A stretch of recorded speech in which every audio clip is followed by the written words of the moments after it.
왜냐하면 이거는 복음에 관한 이야기가 주로 이뤄서요. 복음에 대해서 깊은 묵상을 하는 것은 늘 제게는 감동이 있는 일입니다. 갈라디아서와 성격이 같은 책이 혹시 하나 더 있는데 뭔지 아세요? 네, 로마서요. 네. 제가 로마서 강의를 또 했었거든요. 그때도 진짜 저는 좋았습니다. 로마서 강의를 한 주 한 주 해나가면서 이게 너무 계속해서 소중하게 하고 싶으니까 야외 예배에 가서도 강의를 했어요, 제가. 야외 예배 가면 집중도 잘 안 되고 연합 예배에다가 앉아있으면 해가 쫙 해서 모든 앉아있는 사람들에게 비춰요. 성도들은 언제 이 예배가 끝나나만 기다립니다.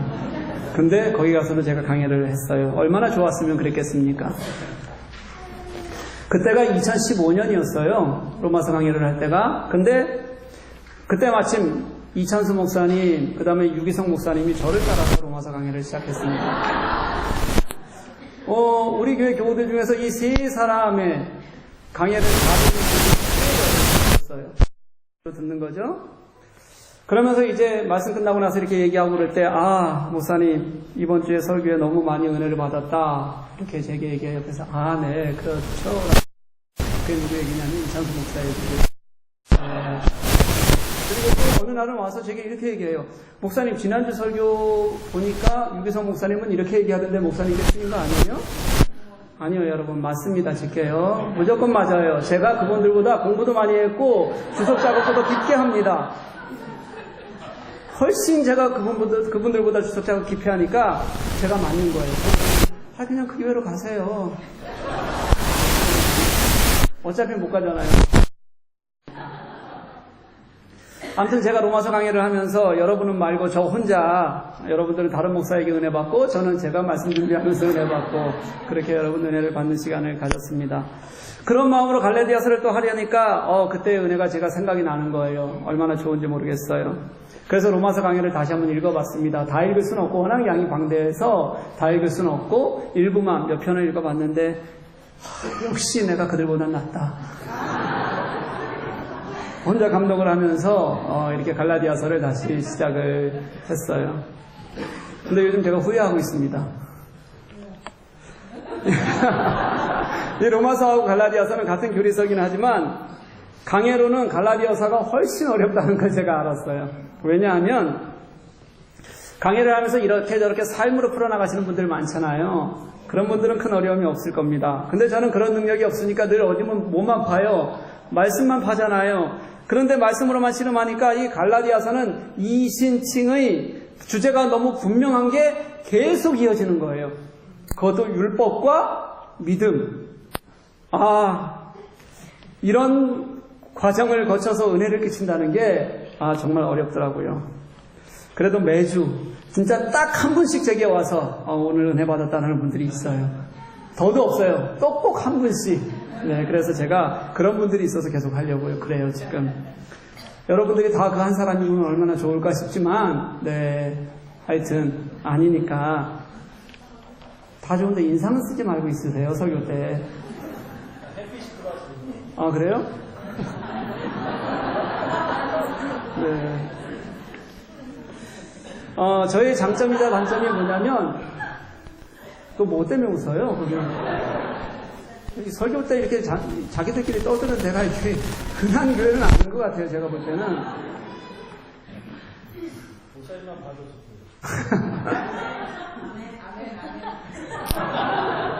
이게 딱 세 사람만 한다니까 이게 문제예요, 늘 보면. 제가 장점이다 단점이 뭐냐면 한 번 시작하면 끝까지 하는 겁니다. 그래서 여러분도 아실 테니까 지겨워도 끝까지 은혜로 들으셨으면 좋겠어요. 짧은 책이니까 5월 안에는 끝나지 않겠어요? 그쵸? 네. 안타깝게도 제가 이런 얘기를 이렇게 시작하는 이유는 오늘 본문 말씀도 그렇게 쉽지 않기 때문에 제가 이렇게 한 자락 깔고 시작합니다. 그래도 또 괜찮아요. 제가 늘 여러분 때문에 위안받으면서 삽니다. 지난주에 제게 어떤 분이 와서 그래요. 목사님, 저 요즘에 그래서 왜요? 그랬더니 제 설교는 원래는 놓치지 말고 집중해서 들어야지 잠시만 놓치면 흐름을 놓쳐서 안 되는데 지금은 딴짓 하면서 들어도 끝났을 때 율법으로는 안 되고 믿음으로만 우리가 의롭다함을 받는다 라고 말씀하셨거니 생각하면 돼서 너무 좋다는 거예요. 네, 그 말 맞아요, 여러분? 네, 맞죠, 물론. 맞긴 하지만 그래도 말씀 한 구절 한 구절에서 주시는 은혜가 또 있어요, 여러분. 예, 그걸 놓치지 않고 오늘 은혜를 함께 누리기를 간절히 소망합니다. 오늘 본문 읽으시면서 여러분 어떠셨어요? 한 80%는 생각 없이 읽으신 분들이 많을 거예요. 그렇게 일어나서 우리가 읽고 또 하나님의 말씀을 듣는다고 읽어도 80%는 딴 생각하면서 읽으셨을 거고 집중 안 했을 거고요. 한 20% 집중하신 분들은 그랬을 거예요. 예수께서 우리의 저주를 대신하셨다. 이게 무슨 말씀인지 분명히 이해가 될 겁니다. 그런데 전체 구절을 다 이해하는 것은 사실은 오늘 말씀은 되게 어렵습니다.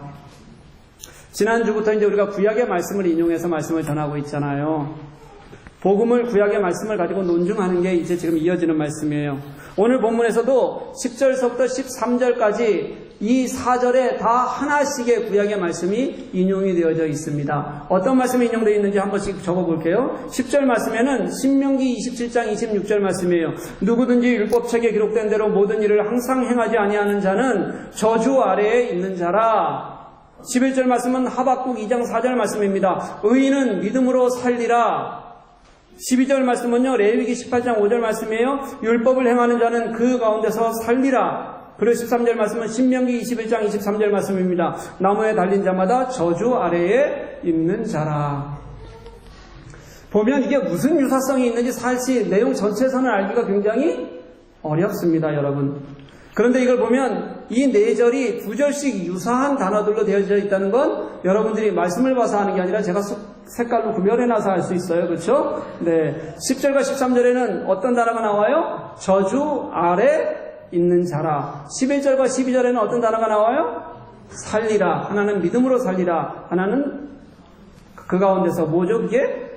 율법 가운데서 살리라. 이렇게 나눠져 있어요. 오늘 이 말씀, 이 단어의 특징들을 생각하면서 읽어나가면 좀 더 명확하게 이해할 수 있게 됩니다. 먼저 11절과 12절을 한번 먼저 볼게요. 11절, 12절 한번 보십시다. 이 두 구절을 구약의 인용으로만 보면 모두 긍정적인 문장이에요. 11절은 의인은 믿음으로 산다. 여러분 오케이. 문제 없습니다. 근데 12절 뭐라 그래요? 율법을 행하는 자는 그 가운데서 산다. 바울은 이 두 말씀을 어떻게 하면 우리가 다 함께 살 것인가에 대한 정말 긍정적인 측면에서 인용하고 있는 거예요. 이 말씀만 인용할 때는. 율법이라도요, 여러분 그 안에 거하면 산다는 겁니다. 율법이라도요. 여기서 산다는 뜻은 영생을 얻는다, 구원을 얻는다랑 동일한 말이에요. 그러니까 율법을 안에서도 우리가 구원을 얻을 수 있다는 거예요. 11절은 믿음으로 구원을 얻는다 이런 말이고 12절 말씀은 율법, 행위가 뭐의 길이다? 구원의 길이다. 이런 말씀을 하고 있는 거예요. 여러분 어떠세요? 저한테는 이런 얘기 처음 듣는 얘기 아니에요? 그렇죠? 그러니까 이게 반대 얘기도 제가 가끔씩 한다니까요. 지금 우리가 지금까지 보아온 갈라디아서 배워왔던 말씀과는 전혀 다른 이야기입니다. 갈라디아서 말씀이 아니라도 우리가 지금까지 교회에서 들어왔던 기독교 신앙은 이것은 분명히 아닌 것이 분명해요. 어떻게 우리가 여러분 행위로 구원을 받습니까? 우리가 어떻게 십자가의 구원 이외에 다른 구원이 있다고 말할 수가 있겠어요? 없단 말이죠. 만약에 우리의 행위로 우리가 의롭다함을 받을 수 있다면 그럼 제가 늘 말씀드리듯이 하나님께서 이 땅에 오셔서 우리를 위해 죽으실 이유가 없으셨어요. 그런데 왜 바울은 이렇게 말하는 걸까요? 간단히 정리합니다. 한마디로 말하면 율법은 좋은 거예요, 여러분. 율법은 하나님께서 이스라엘 자신의 백성들에게 주신 하나님의 거룩한 백성으로 살아가는 방법이었어요. 나쁜 게 아니라는 겁니다. 율법 자체가요. 너희들 이렇게 지키고 살아가면 내 백성이야 라고 하나님께서 가장 먼저 그들에게 주셨던 약속이 그게 바로 율법이었어요. 그래서 율법을 잘 지키는 사람은 하나님의 백성이다. 이건 너무도 당연한 구약의 말씀이에요. 이 얘기를 구약은 계속 되풀이해요. 그런데 사도 바울은 10절에서 이제 10절 말씀을 보면 전혀 다른 말을 하고 있습니다. 뭐라고 얘기하냐면 무릇 율법 행위에 속한 자들은 저주 아래에 있나니, 이거는 인용 말씀이 아니고 바울이 직접 하는 얘기예요. 구약에서는 율법을 행하는 자는 그 가운데 살 것이다 라고 했는데 바울은 뭐라고 얘기하냐면 율법 행위에 속한 자들은 다 저주 아래에 있다. 전혀 다른 말을 하는 거예요. 다시 말하면 이게 다른 표현으로는 율법으로는 의롭다함을 얻을 수 없다 이런 말이에요. 그냥. 왜 바울은 이렇게 표현할까요? 저희가 잘 알죠. 바울은 원래 율법 싫어하는 사람이었으니까 그래서 그러는 걸까요? 아니에요. 복음을 그렇게 감정으로 가르치진 않아요. 율법을 행하는 자는 그 가운데 살 것이라는 말씀이 여러분 구약의 말씀이었다면요. 바울이 이렇게 말하는 것도 사실은 이것도 누구의 이야기냐면 구약의 말씀이에요. 우리가 아까 읽었던 신명기 27장 26절 말씀을 인용한 거예요. 누구든지 율법 책에 기록된 대로 모든 일을 행하지 아니하는 모든 자는 저주 아래에 있는 자라 하였습니다. 말씀하신다고요. 여러분, 그럼 10절에는 그 안에 있으면 산다고 얘기하고요. 12절 말씀은 그 아래 있으면 뭐 아래 있는 거예요? 저주 아래 있는 거다. 왜 이렇게 다를까요? 왜 이렇게 정반대의 말씀을 우리에게 주시는 거예요? 신명기에서 인용한 10절의 두 개의 단어의 해답이 있어요. 모든 율법을 항상 행하지 않는 사람은 이거예요. 원래 신명기 말씀에는 이런 표현이 아닙니다. 그런데 율법을 잘 아는 바울이 이것을 의미를 쉽게 설명해 놓은 거예요. 그래서 그렇게 쉽게 설명해 놓은 게 뭐냐면 율법은 완벽하게 지키지 않으면 그런 사람들은 다 어디에 있는 거다? 저주 아래에 있는 거다. 이렇게 설명하는 거예요. 이런 거예요, 여러분. 뭐냐면 우리가 하나님을 떠나서 죄인이 되었어요. 그런데 하나님을 떠나서 단절된 사람이 우리가 의롭감을 얻기 위해서는 그렇게 하나님께서 우리들에게 너 이걸 지키면 내 백성이라고 말씀하셨던 그 율법을 완벽하게 항상 지키는 방법밖에는 없다는 거예요. 그래야지만 하나님과 뭐가 돼요? 교제가 된다고요. 그런데 그게 애초에 불가능하니까 율법으로는 의롭다함을 얻지 못하고 우리는 다 어디 아래 있는 거다? 저주 아래 있는 거다라고 그렇게 성경은 우리들에게 말씀하시는 거예요. 그런데 여러분, 지금도 수많은 사람들이 율법으로 살려고 얼마나 노력하는지 몰라요. 우리가 가진 교리가 있어요, 여러분. 이 교리가 어떤 구원을 담보하는 것처럼 생각하는 사람들 많아요. 제가 장로교 목사입니다. 그럼 누가 장로교 목사의 우리의 뿌리예요? 칼빈이요, 여러분. 그 정도는 합시다, 우리가. 근데 칼빈이 하나님이에요? 칼빈이 예수님이에요? 그런데도 칼빈의 교리를 성경보다 더 중요하게 여기는 사람들이 있다니까요? 그걸 안 지키면 큰일 나는 것처럼 그렇게 말하는 사람들이 있어요. 우리는 성경도 해석합니다. 성경을 읽으면서 하나님께서 그 당시에 이것을 왜 말씀하셨을까? 이것을 통해서 우리들에게 뭐라고 지금 말씀하실까? 그렇게 하나님의 뜻을 읽으려고 노력하는데 칼빈의 교리는 무슨 성경보다 훨씬 더 중요한 것처럼 여기는 사람들이 있다고요, 진짜. 그래서 그 교리 하나 딱 갖다 놓고 이것 때문에 그리스도인들이 짓눌리고 어려움 당하고 무거운 짐을 지고 살아가는 곳들이 아직도 많아요, 여러분. 교회도 마찬가지죠. 교회가 정한 규칙이라는 게 있어요. 물론 규칙은 지키라고 있는 거죠. 그런데 그걸 무슨 복음보다 더 중요하게 여기는 사람들이 있다고요, 여러분. 그거 안 지켰다고 아니면 뭐 하나 바꾸자고 하면 온 교회가 난리가 나는 경우들이 아주 흔해요, 정말로요. 물론 중요한 것이라면 지켜야죠. 또 약속이라면 지키려고 애쓰는 게 맞는 것 같아요. 그러자고 약속하는 거니까. 그런데 여러분, 그게 하나님의 말씀보다, 하나님보다, 구원보다, 교회보다 더 중요하냐고요, 그게. 아니잖아요. 이런 인간이 만든 규율을 지키려는 모든 행위에서 그게 누구라도 그거 다 지켜야 된다면 우리는 누구도 한계를 느끼고 그것을 지키지 못하는 것은 너무 당연하다는 거예요. 아무리 우리가 애써서 고군분투해도 안 되는 일입니다, 여러분. 저도 분명한 우리 교회가 가지고 있는 제 생각에 우리가 복음에 세워진 건강한 교회가 좀 되자고 우리 교회에서는 이랬으면 좋겠다고 어느 정도의 기준이 저에게도 있어요, 여러분. 근데 그 기준을 넘는 우리 교우들이 몇 프로나 될까요, 우리 교회? 얼마 안 돼요, 여러분.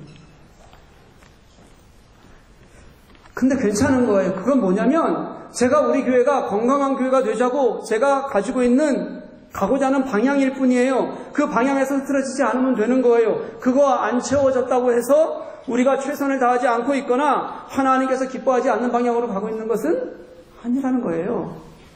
제가 예배 시간에 늦지 말자고 그렇게 얘기하는데 50%는 남의 얘기잖아요, 다. 그쵸? 제가 토요기도에 와서 기도하지 않는데 80%는 그래, 너는 떠들어라, 나는 안 들어. 다 그러고 살잖아요, 우리 그냥. 그런데요, 여러분, 그렇다고 해서 우리 교회가 무조건 안 좋은 교회예요? 그 기준 제가 정했는데 못 지켰다고? 우리 교회가 안 그러면 건강하지 않은 교회예요? 아니에요.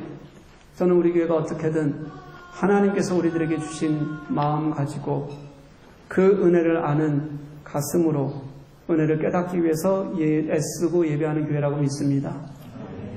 그렇게 가자고 지금은 서툴러요. 그렇지만 그렇게 가자고 꾸준히 한 걸음씩 옮겨가는 거예요. 그리고 그 안에서 하나님을 만나는 거고요. 안 그런가요, 여러분? 그냥 규칙들이 되고요. 원칙들이 되고 정죄하고 너는 안 돼. 우리는 안 돼. 그렇게 말해버리면 그 다음 여러분 방법이 없는 거예요. 그 다음은요. 그게 바로 끝이라는 거예요. 율법이 바로 그런 거였어요.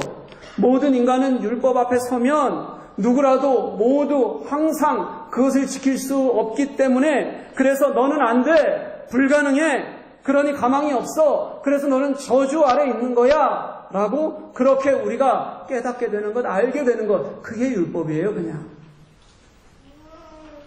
여러분, 아름답다는 영어가 뭐예요? beautiful이요. 제가 이거를 하여튼 누가 원어 발음을 한번 해볼래요? beautiful이요. 요즘 저는 이게 이 세상을 보면 요즘 연녹색이 너무 예쁜 거예요. 그리고 꽃들이 요즘 이렇게 피어있는 봄꽃들 보면 너무 좋아요. 여러분 상상하는 것과 다르게 제가 꽃을 정말 좋아해요. 정말 너무너무 좋은 거예요. 그래서 그런 류의 아름다움을 보고 우리는 뷰티풀이라고 얘기하잖아요. 그렇죠? 그리고 대부분의 남자들은 아내가 아침에 일어날 때 그리고 아내가 외출하려고 할 때 늘 우리가 입에 달고 살잖아요. 뷰티풀이라고. 그렇죠? 안 그래요? 참, 별 이상한 남자들도 다 있어요. 네. 원래 그러는 거예요. 근데 이 아름다운 단어에 뷰티풀에도 T가 들어가잖아요, 여러분.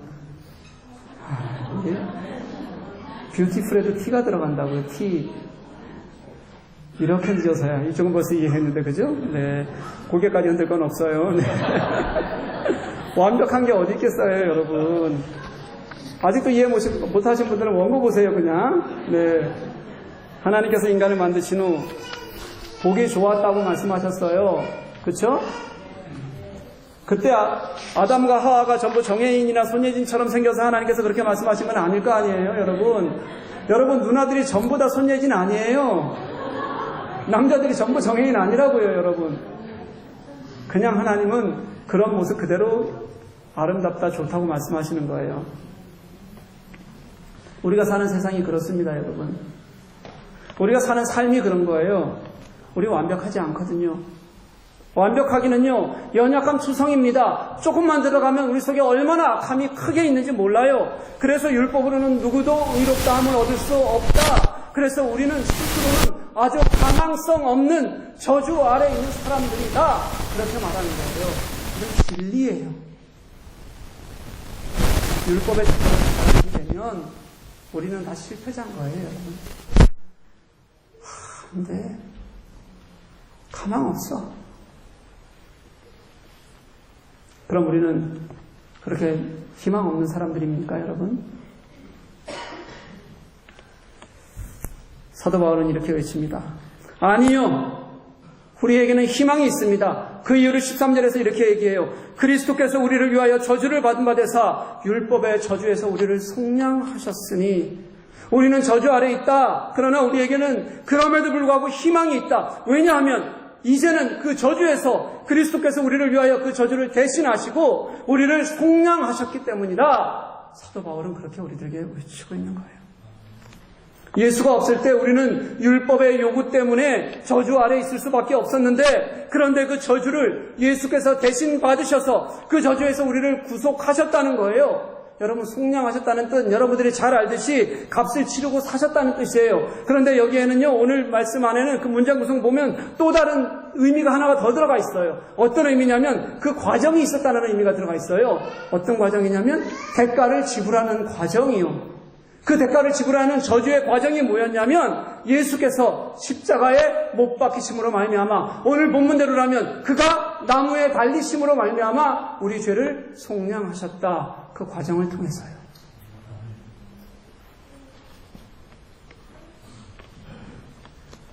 나무에 달려 저주를 받은 바 되었다. 이 말씀, 이거 사도 바울이 처음 생각하는 거 아닐 거예요, 분명히요. 이 신명기 말씀은 바울이 아마도 들을 때마다 가슴속에 깊은 아픔이 있는 말씀일 거라고 저는 그렇게 생각해요. 왜냐하면 아마도 바울은 처음 예수가 십자가에 못 박혀 죽으셨을 때, 그때 그 소식을 듣고는 아마 오늘 말씀이 분명히 생각났을 거예요. 그래서 그는 아마 진짜 기뻤을 겁니다. 그래, 그는 저주를 받아 마땅한 사람이다. 하나님을 모욕하고 백성들을 현혹해서 율법을 무너뜨리려고 했던 그 예수라는 사람이 나무에 달려 저주를 받고 죽었다는 것은 너무도 당연한 일이다 라고 아마 그렇게 생각했을 거예요. 그럼 그가 예수를 만났습니다. 그것도 깊은 은혜 가운데 예수님께서 직접 직권적으로 그를 만나주셨어요. 그리고 그때 만나주셨을 때 그가 그 십자가에 달리신 예수를 생각하면서 아마 다시 한번 그는 그 아픔을 떠올렸을 거예요. 저주를 받아 마땅한 사람인 줄 알았는데 그게 아니었다는 거예요. 상황은 하나도 안 바뀌었어요. 예수께서 저주를 받아 나무에 매달린 것도 분명히 맞고요. 그리고 또 그 상황 때문에 지금 일이 벌어진 것도 맞아요. 그런데 그게 그의 죄 때문이 아니라 우리를 위하여 달리셨다라고 그렇게 생각하는 깨달은 순간, 그게 얼마나 통곡하는 일이었겠어요. 그래서 바울은 이 사실을 갈라디아 사람들에게 그대로 구약을 인용해서 말하면서 아마 그 가슴속 깊이에게는 회개가 있었을 겁니다. 아마 아픔이 있었을 거예요. 그래서 그가 외치는 간절함은 훨씬 더 간절함이었을 거다. 저는 그렇게 느껴져요. 율법의 말씀대로라면 예수께서 우리를 위해서 저주를 대신하셨는데 그게 하나님의 깊은 사랑이셨고, 그리고 우리를 대신하여 저주를 받으신 거였다. 이게 말씀이에요. 이 말을 고린도후서 5장 16절에서 바울은 다시 한번 이렇게 재설명해요. 비록 우리가 그리스도를 육체대로 알았으나 이제부터는 이같이 알지 아니하노라. 아멘. 육체대로 알았다는 건 예수를 사랑으로 알았다는 거예요. 이제 이같이 알지 아니한다는 것은 예수님이 이제는 우리를 대신해서 십자가의 저주를 받으신 하나님이셨다는 것을 깨달았다는 거예요. 인간 예수가 자기 죄 때문에 저주를 받아 매달린 줄 알았더니 그게 아니라 하나님이신 예수 그리스도께서 우리를 대신해서 그 저주를 대신해서 죽으셨다는 사실을 깨닫는 순간 사도 바울은 감동이 되고, 그리고 가슴이 뭉클해지고, 내가 그 사랑을 전하지 않을 수 없다. 내가 그 복음을 전하지 않을 수 없다. 그렇게 사도로서의 삶을 살게 되는 거예요. 사랑하는 여러분, 이게 바울에게만 하신 일이 아니라 우리에게도 하신 일이라는 것을 깨달으시기를 간절히 소망합니다. 예수님께서는 우리를 율법에 몰아넣으셔서 그 지독한 율법의 저주를 겪게 하지도 않으셨고요. 우리를 자신이 어떻게 해서든지 변화시켜서 문제를 해결하겠다고 하지도 않으셨어요. 그게 아니라 예수님께서는 그저 우리의 저주를 대신 하심으로 말미암아 그것으로 구원의 문제를 해결하셨다고요. 이게 예수님의 방법이에요. 이게 나를 향한 하나님의 사랑이다라고 그렇게 복음은 우리들에게 말씀하시는 거예요. 나무에 달린 나마다 저주에 있는 자라. 그렇게 나무에 달린 예수님을 보았더니 그 예수님의 모습에요, 그 예수님의 고통 속에 나의 죄를 고스란히 머금고 계셨다라는 거죠. 그 안에 나의 죄의 속성이 그대로 채워져 있었다는 거예요, 여러분. 그렇게 예수님께서는 십자가에 나무에 달리셨다. 저는요, 그 예수님의 나무에 달리심, 그게 우리의 저주를 대신하셨다는 것이, 하나님이 우리를 그렇게까지 사랑하셨다는 것을 생각하면 말씀 묵상하면서 진짜 어쩔 줄은 모르겠어요. 때로는 가슴이 막 뛰고요. 혼자 원고를 막 읽다가 혼자 눈물을 흘리기도 하고요. 때로는 이게 정말 누군가에게 정말 이대로 전해졌으면 좋겠다라는 간절함이 있어요. 제게는 여러분 설교가 그런 시간이에요. 여러분에게 그 우리를 위해 저주를 받으신 그 예수님을 진짜 알리고 싶은 시간이에요. 여러분들은 오늘도 또 저에게 하는구나 하겠지만,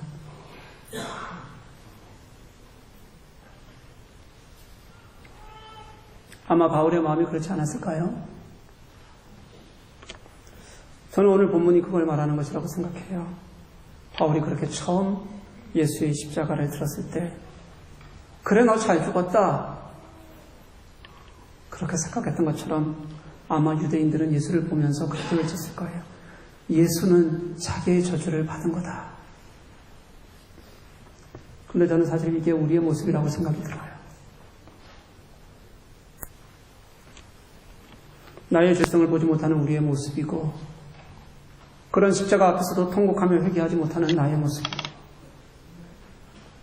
아직도 여전히 율법에 매여서 내가 무엇이나 된 것 마냥 여전히 저주 아래 있기를 기뻐하는, 그걸 더 좋아하는 우리의 모습이고요.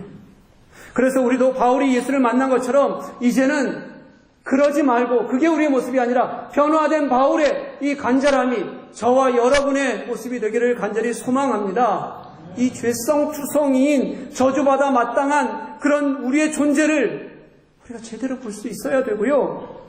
그 고통 속에서 우리의 이 저주를 대신하여 달리신 예수님을 보는 통곡과 아픔이 우리 속에 있을 때, 그때 우리는 오늘 이 바울의 외침을 제대로 이해할 수 있게 될 거예요. 그게 나를 위해서 하신 거구나. 그게 진짜 십자가의 저주가 나를 대신하셨던 거구나. 그걸 알게 되는 거예요. 남의 이야기가 아니라고요. 나를 위하여 저주를 받은 바 되사 예수께서요. 그리고 오늘 본문은 우리들에게 마지막으로 이렇게 선포합니다. 그래서 이는 그리스도 예수 안에서 아브라함의 복이 이방인에게 미치게 하고, 또 우리로 하여금 믿음으로 말미암아 성령의 약속을 받게 하려 함이라. 아멘. 하나님께서 아브라함에게 약속하신 그대로 예수 그리스도께서 이제는 당신 안에서 구원을 이루셔서, 이게 이미 수천 년 전에 이뤄진 일인데도 불구하고요, 땅도 지금 여기서부터 수천 킬로미터 떨어진 곳에서 일어난 사건인데도 불구하고, 그럼에도 그 예수가 지금 우리의 눈앞에서 나무에 달린 것처럼, 그 예수가 우리의 저주를 대신하셔서 죽으신 것을 내가 지금 이 자리에서 감동으로 그분을 만나는 것처럼 우리에게도 동일하게 느끼게 하시고 깨닫게 하시고 감동하게 하시고 그분 안에 오늘 우리를 살게 하시는 은혜가 우리 속에 있는 겁니다. 그게 하나님의 계획이셨어요. 사랑하는 교회 여러분, 우리의 저주를 받은 바 되사 나무에 달리신 예수 그리스도, 그것이 나를 대신한 나의 저주를, 나의 자격 없음을, 나의 이 초라함을, 나의 이 완악함을 감당하신 하나님의 사랑임을 기억하는 우리가 되기를 간절히 소망합니다. 그래서 그게 복음이에요. 그분이 지금 이 자리에 살아계셔서, 이 자리에서 지금 우리가 보는 십자가가 눈앞에서 예수를 보는 것이게 하고, 그리고 우리 삶의 역사하시는 하나님을 만나는 것이 그게 신앙이고요. 사랑하는 교회 여러분, 우리 그 예수 그리스도가 우리의 위로가 되게 하시고, 우리의 힘이 되게 하시고, 그리고 우리의 감격이 되게 하시고, 또 우리 날마다 삶의 고백이 되게 하시는 저와 여러분 되시기를 주님의 이름으로 간절히 소망합니다. 우리